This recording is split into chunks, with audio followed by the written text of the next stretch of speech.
Tagaan ko niyag task to preach the Word of God this afternoon. And sa to akong gamiton ni Galigson na text is found in the book of Psalms chapter 127. Kindly open your Bibles with me please. Psalms 127 verse 1 and 2. Psalms 127 verse 1 and 2. If you're there, please say heartily, Amen. Okay. Verse 1, except the Lord build a house, they labor in vain that built it. Except the Lord keep the city, the watchman walketh but in vain. Verse 2, it is vain for you to rise up early, to sit up late, to eat the bread of sorrows, for so he giveth his beloved sleep. Let us pray. Our most gracious and heavenly Father, Lord, we thank you for this wonderful time, sa blessed opportunity to preach your word. We pray, na ikaw mag-bless sa iyong mga katauhan, that sa pagwalis sa pulong ni mo, Lord God, may mong makakaplag silang mga mabutang na ilang magamit, Lord God, sa ilang kinabuhi isip mga Kristohanon na naay pagtuo, pagsaligda kanimo. Lord God, allow us to see that we are frail, without you. We pray, na ikaw tabang ka na mo na makita that in our lives, Lord God, it is very important na we include you in every decisions, in every plan, because through you, Lord God, there is success. Bring back to all the glory and all the adoration. This we ask in the mighty name of our Lord and Savior, Jesus Christ. Amen. Amen. Okay. Psalm 127, verse 1 and 2. Kanina, sermon ni Galigson, I would like to entitle this as, Unless God work, we work in vain. So kanina Psalm ni Galigson, ginagamit niya sa mga preachers para istorya or i-incorporate ang mga trabaho.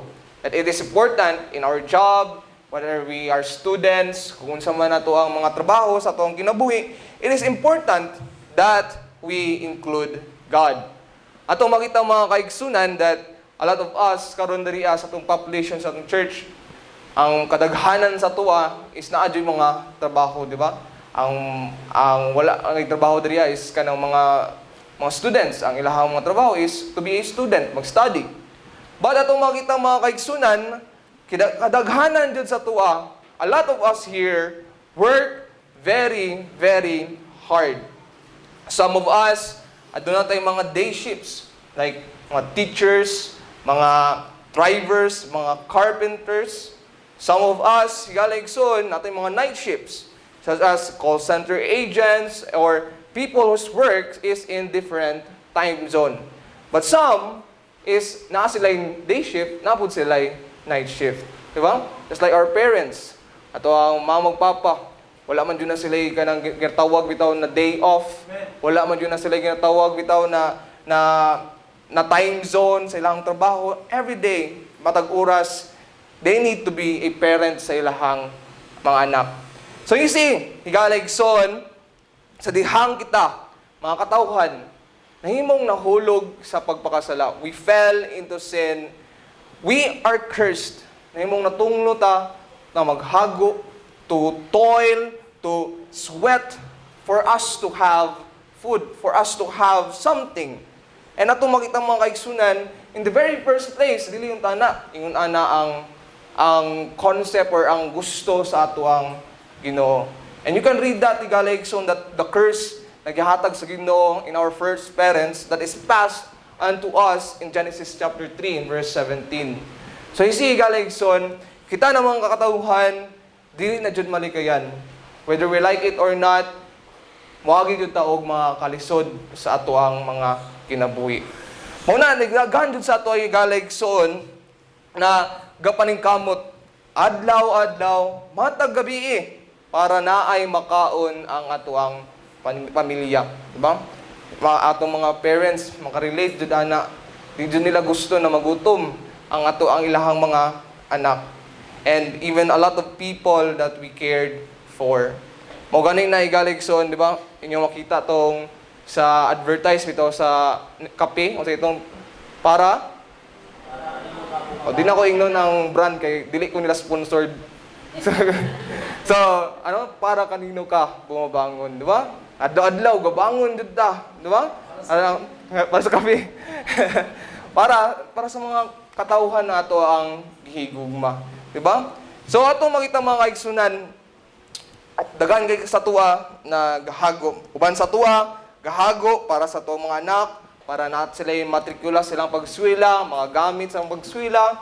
A lot of us also, they work para maangko nila ang mga butang na gusto nila silang kinabuhi. No? Ato makita mga kaigsunan that so much has been said, but we know that all of us work o moag-agi jud og mga kalisod sa tuang kinabuhi. So ato makita mga kaigsunan that as we have established na kitang tanan moagi jud og mga trabaho kalisod sa atong kinabuhi.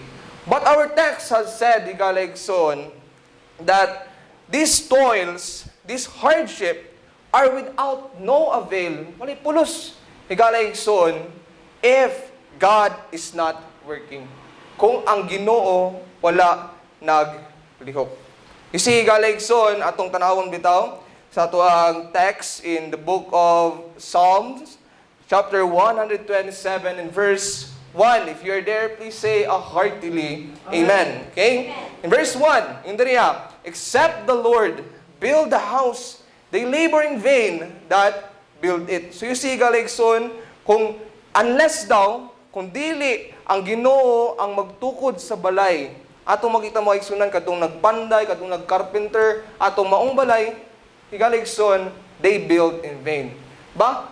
Let's go back dito sa time ni Nehemiah.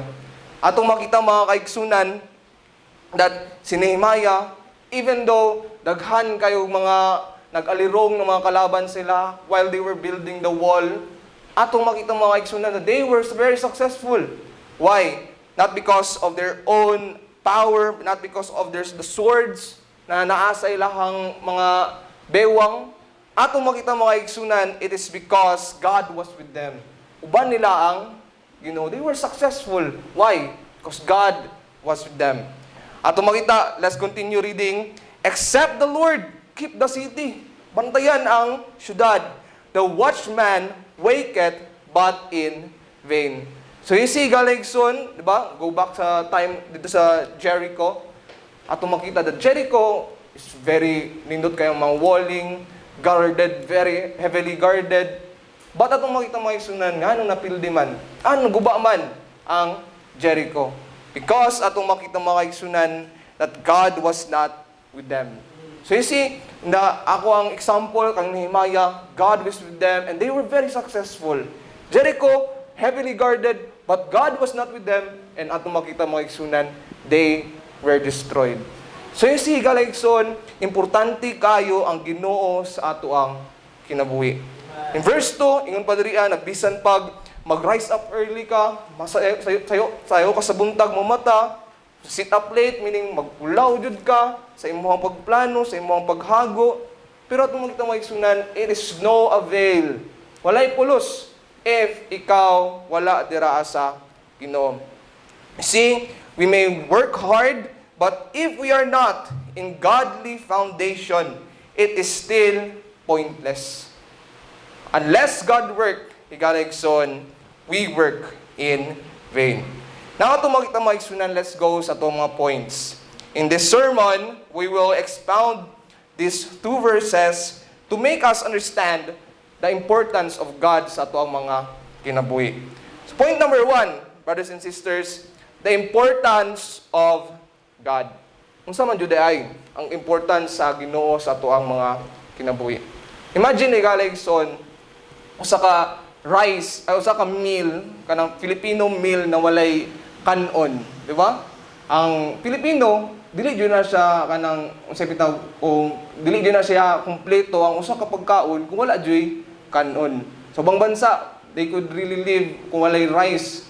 But atong makita maigsunan, for us Filipinos, it is important na naa joy carbs and particularly ang kaning rice. So atong makita maigsunan, imagine also a house without foundation, di ba? Dili sturdy, dili kasaligan ang maong balay. Okay lang siguro kung galupad ang imuhang balay. But atong makita mga igsunan that a house without foundation is almost very impossible. And this thing, si Galexon, kaning duha ka example na akong gihatag sa inyo is somewhat, lisod bitaw kayo i-imagine. Why?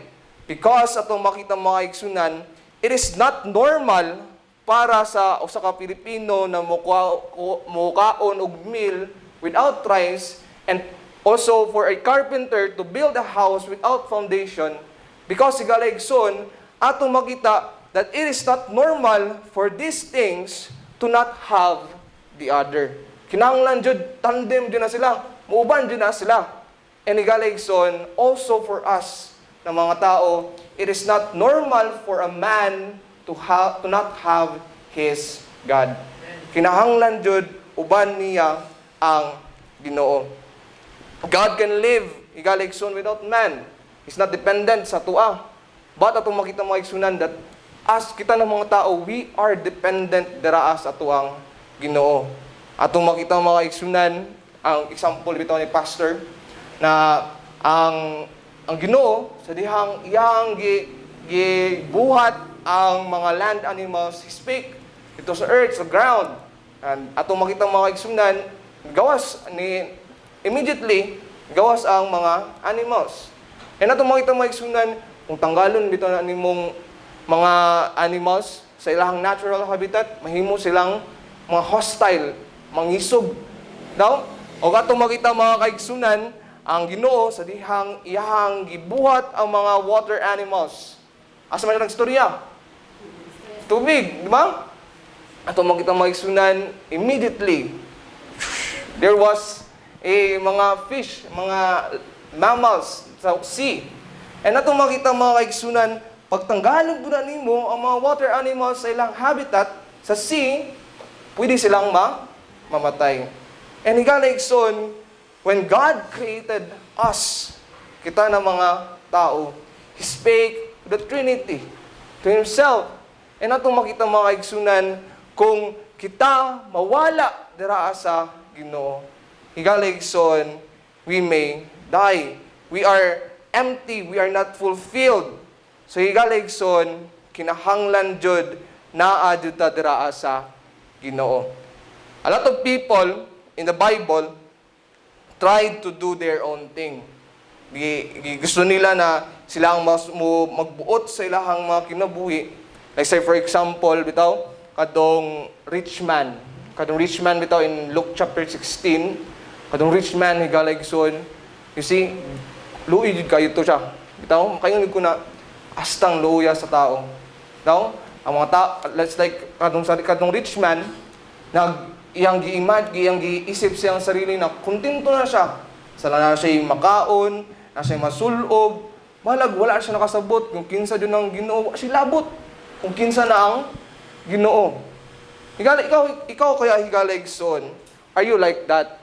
Ikaw ba na mo ginaisip ba nimo na bahalag wala ko sa Ginoo, basta ako na ako'y makaon, na ako'y masulob.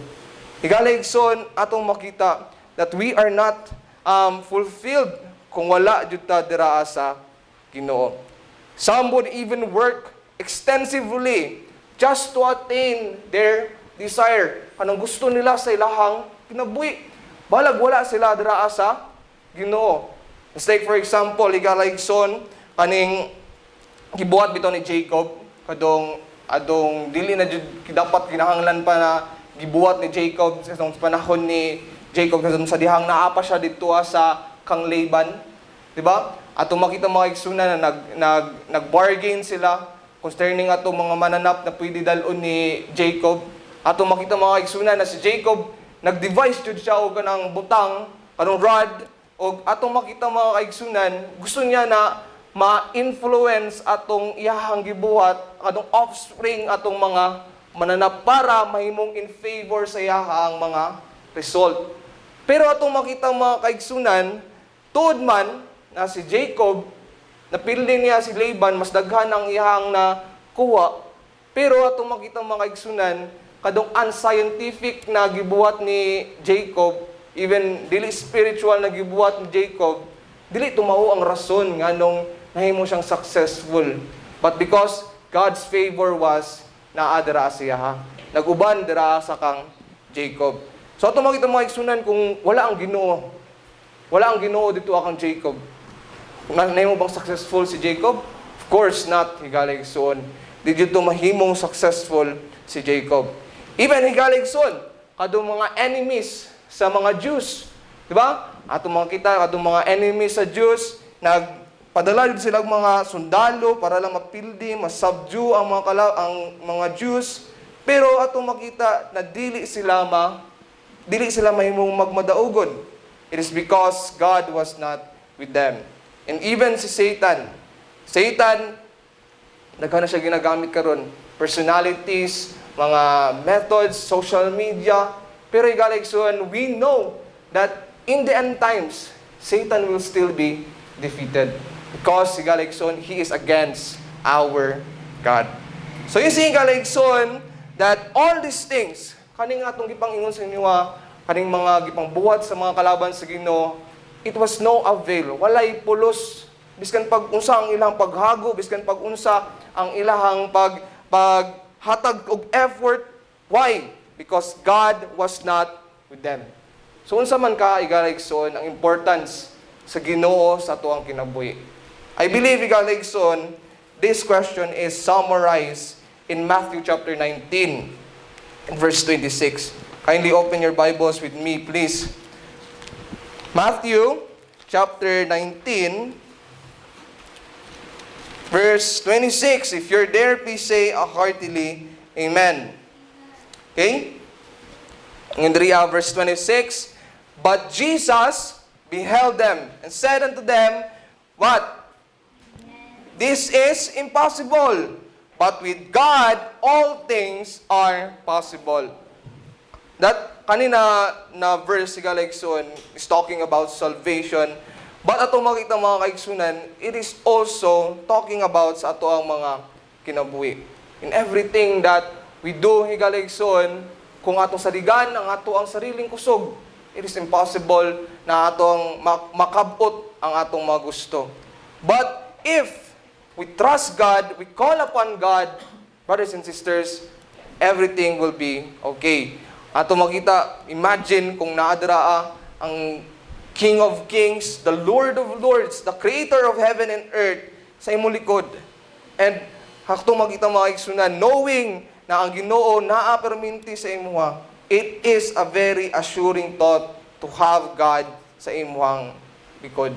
So ato makita mga igsunan, nakita jud yung mga Kristohanon, nasayod man ta na di jud ta pasagdahan sa Ginoo. Wala jud tay ang ngayan na ikabalaka, because God is with us. So second point, mga kaigsunan, let's go sa itong second point. 3 points naman ko this afternoon. So second point, a warning not to trust in ourselves. 2 Corinthians chapter 3 in verse 5, please. So this is the words from Apostle Paul. 2 Corinthians chapter 3 in verse 5. If you're there, please say a heartily amen. Okay? Not that we are sufficient of ourselves to think anything as of ourselves, but our, what? Sufficiency or power, ang ato ang katakos is of God. Gikan lang dira sa Ginoo. Sisi galigson, sa Apostle Paul, in Philippians chapter 3, verse 5 to 6, kindly open your Bibles with me, please. Kung sa may giingon ni Apostle Paul in Philippians chapter 3, verse 5 to 6. Okay? If you're there, please say a heartily amen. Okay. In verse 5 to 6, yung dariya, let's start with verse 4. Though I might also have confidence in the flesh, if any other man thinketh that he hath whereof he might trust in the flesh, I more. Look at this in verse 5. Circumcised in the 8th day. So ato makita mga igsunan na kiyo din si Apostle Paul. Ba? He is really a true Jew. Naimo Diyos siyang circumcised, gituli siya in 8 days old pa lang siya. Of the stock of Israel. Meaning atong makita mga kaigsunan na dira jud siya gikan sa maong gitagaan og oracles sa Ginoo. The real Israel in padayon of the tribe of Benjamin. Diba? You see, galigson, unsa day importance kung naa ka sa tribe of Benjamin? Diba? Ato makita mga kaigsunan na sa dihang si Jacob, iyang gihatag ang mga prophecy concerning sa iyang mga anak. Ato makita mga kaigsunan that si Benjamin, being the youngest sa ilang mga igsoon, ato makita mga kaigsunan that ato yung automatically na i-assume na grabe yun ni kaluoy si Benjamin since siya man ang pinaka-youngest. Pero itong makita mga kaigsunan, ang prophecy ni Jacob sa iyahang anak na si Benjamin is mahimo siyang usa ka raven wolf. Meaning, higarigson, mga warriors ang gikan diri sa Benjamin. Mga isog, mga maoy. Higarigson, look at this, si Ehud in the book of Judges, gigamit sa Ginoo para mapildi ang Moab. At makita mga kaigsunan, he is also from the tribe of Benjamin. Si Saul, first king of Israel. At makita na si Esther and si Mordecai from tribe of Benjamin, and even Apostle Paul. So you see, galigson, in the history of the Bible, in the historical accounts, ang mga type of Benjamin, Judy Galigson, dira magikan sila ang mga swordsmen, mga archers, and most of the time jud kay ang mga archers is gikan jud dito sa tribe of Asher, because ang tribe of Asher manggod giingon sa Chronicles na dito jud sila hagikan ang mga archer. Pero ato makita mga igsunan that tribe of Benjamin are mga warriors. Padayon ta basa verse 5, "And Hebrew of Hebrews, as touching the law of Pharisee, concerning zeal, persecuting the church, touching the righteousness which is in the law, blameless." So you see, galigson, kung buhat pabitaw ang kaluwasan, ato makita mga igsunan na una dyan ni si Apostle Paul sa tuwa. But ato makita mga igsunan that even though si Apostle Paul, ang iyang resume na in the past, sa iyang zeal as a Jew, ato makita mga igsunan, very incredible, pero si Apostle Paul, wala siya nagsalig nini. Ato makita sa tuang text in 2 Corinthians chapter 3 and verse 5, gihunahuna ni Apostle Paul na dili siya takos or angayan manghinambog or mag-claim even a little credit since his sufficiency, ang iyang kusog is diraa lamang maggikan sa Ginoo. So you see, galigson, that is from the words of Apostle Paul. So who are we, galigson, na mo-claim og credit na gigamit ron punta sa Ginoo? And may mong gaitang ma-fail sometimes, di ba? Unlike kay Apostle Paul, imong bitang basahon ang iyang life. Ato makita mga kaigsunan, grabe jud kayo ka-incredible ang iyang gibuhat para sa iyang religion in the past. Diba? Patay jud siya para lang jud sa iyang religion. But igaligson, dili na to kaya mo ato na zeal. Pero sa Apostle Paul, ihatong gibuhat para sa iyang religion. Pero igaligson, ato makita na si Apostle Paul, as I have said, wala siya nagsalig niini. Daghang tao igaligson sa kalibutan, ang kusog kayo mo moangkon og himaya na dapat mapadulong lang dapat dira sa Ginoo. Ba? Atong makita na in the Bible, if you would look sa book of Daniel, daghan dito ang mga kings of the Babylonian kingdom, Chaldeans, usurp nila ang glory na dapat gikan dira sa Ginoo. Daniel said na ang Ginoo ang nagbutang sa inyo dira sa maong posisyon, and He can also take you from that position. So ato makita mga kaigsunan na wala nang minaw kaning mga kings of this Babylonian kingdom. Abot sila sa grabe kayo na pride, o gusto na jud nila na simbahon jud sila sa mga katawhan. So you see, galigson, delikado jud kayo. If we put too much trust in ourselves, to the point na moingon na ta na dili na to kinahanglan ang ato ang Ginoo.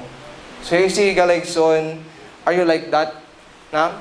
Are you like that na grabe na jud kayo imong salig sa imong sarili to the point na moingon na ka na kaya na nako ni without God. Galigson, kung mao na ang imuhang mindset, Galigson, delikado jud kayo. Away from it, ayaw padayon sa maong principle sa imong kinabuhi. It is scary, brothers and sisters, to move without the direction of God. It's like walking in a very dark, lonesome aisle na wala kay makita, wala man kay light, wala tong makita mga kaigsunan, dili ka guided sa wala kang kabalo kung unsa yung matamakan, kung asa ka padulong, kung unsang nasa unahan. That is your place kung wala ang guidance sa ato ang Ginoo. So, brothers and sisters, kita na mga Christians, biskan pag wala pa dyan nato nakita ang end of this story sa atong kinabuhi, we can still feel victorious. Ano man? Because we read the Word of God, makita nato in the end, King Jesus reigns. Atong makita mga kaigsunan, biskan pag unsay may tabo sa atong mga kinabuhi, biskan pag unsang sakit ang moagi sa atong mga kinabuhi, still we are victorious. Why? Because we see in the Word of God that Christ reigns. And we are in Christ, and we reign also with Christ, brothers and sisters. So you see, Galigson, if you're not trusting in God, you're not able to claim that, brothers and sisters. A redeemed man always trusts his Redeemer. So brothers and sisters, let us not trust ourselves. And third point, last point, mga kaigsunan, our salvation. This Psalm 127, mga kaigsunan, Psalm 127, verse 1, it also talks about our salvation. Diba? Atong makita mga kaigsunan, let's read once again ang kaning Psalm 127, verse 1. Except the Lord build the house, they labor in vain that build it. Except the Lord keep the city, the watchman waketh but in vain. It is vain for you to rise up early, to sit up late, to eat the bread of sorrows, for so he giveth his beloved sleep. So you see, Galigson, this psalm, it also talks a lot of our salvation.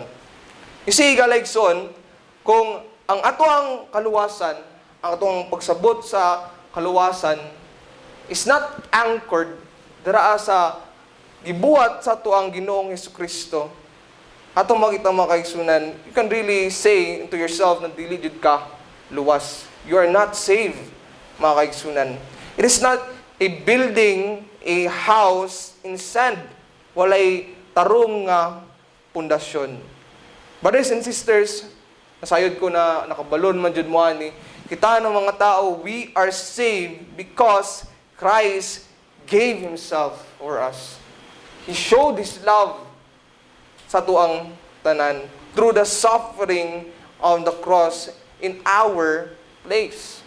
No amount of gold, Galigson, walay amount of gold, biskan pag ihatag nimo tanan nimo treasures, imo ang pang ihatag ang one piece, ihatag pa nimo Galigson, still, wala dyan sila nakagets.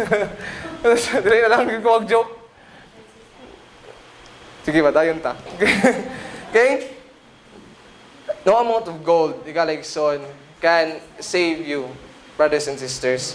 And Psalm 49, verse 7, please. Psalm 49, verse 7. If you're there, please say a heartily amen. Okay? None of them, what? Can by any means redeem his brother, nor give to God a ransom for him. So you see, Galigson, dili na ito mapalit ang ato ang kaluwasan, mga kaigsunan. No amount of work will save us. Galigson, Titus chapter 3, verse 5. Kindly open your Bibles with me, please.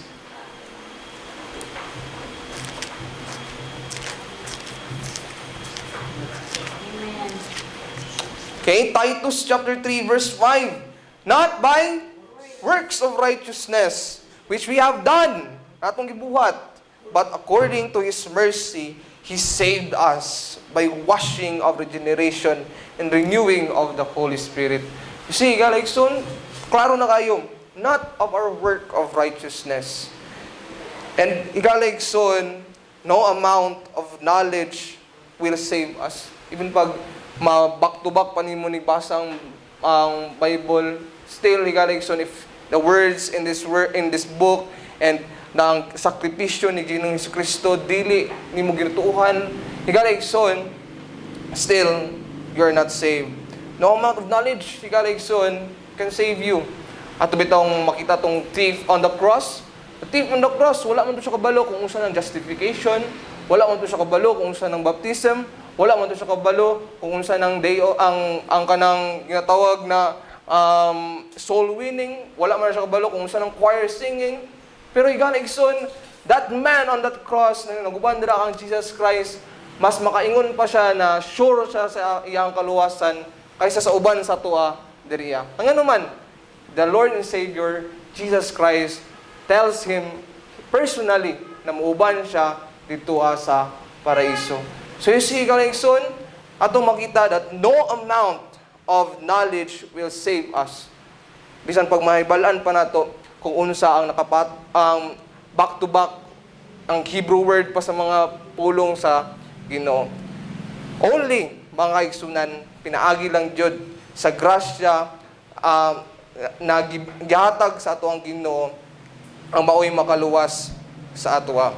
If someone does not believe this, Galagson, ang sakripisyo ng Ginoong Kristo on the cross, he is likened unto that builder na nag-build without God building his house. And he is also likened, Galagson, to that watchman na nagtanaw sa iyang city, nagbantay sa iyang city without God guarding the city. So, Galagson, it is no avail. Remember na ko to si Sister Jeff, ana siya na, ang paborito dyan daw na kanta is kadong, kung sa ito na kanta, kadong, were it not for grace, always running, but losing the race, were it not for grace. Kasi Galagson, diba? Always running, liko-liko sa imong kinabuhi, grabing hago. Pero, in the end, pildi gapon ka. Ano man? Because you're trusting yourself, Galagson. So, only by the grace of our Lord and Savior, Jesus Christ, we can be saved, Galagson. So, as a conclusion, brothers and sisters, you saw in the preaching of God's Word, the importance of God sa ato ang mga kinabuhi. You also saw that there's nothing achievable for man through his own doings, but only pinaagi lang Jud dira sa Ginoo. Panabang lang Jud sa Ginoo. You also saw na ang tao dili jud siya ang yan na mag-boast sa iyang sarili because his sufficiency is only gikan dira sa Ginoo. And Galagson, you also saw that one can be saved only pinaagi lang Jud dira sa kang Ginoong Jesucristo. Away, Galagson, from trusting ourselves and put our trust in God, for He is worthy of it. That ends, Galagson, the preaching of God's Word, and let us pray. Our most gracious and Heavenly Father, we thank you, Lord God, for this wonderful time. We thank you, Ginoong Simpulong. Lord, I hope and pray, Ginoo, na yung mga katawhan daghang nakaplagan, Ginoo, Lord God, sa pagwali sa imong pulong. Lord, it is very important, Ginoo, Lord God, that we put you, Ginoo, Lord God, sa among mga decisions. Among mga manginigugma sa among kinabuhi, Lord God, sa mga plano, we include them because we love them, Lord God. And, hadlo kayo, Lord God, kung pili na mo ka i-include sa mga plano because that would mean, Ginoo, na dili ka special sa mga kinabuhi. But, Lord God, allow us, Ginoo, Lord God, that in every step that we take, allow us to understand na gauban ka sa mua and dili mi nag-inusara, Lord God, because you are with us. Salamat sa imong gugmaw kaayo. Thank you for everything. This we ask in the mighty name of our Lord and Savior, Jesus Christ. Amen.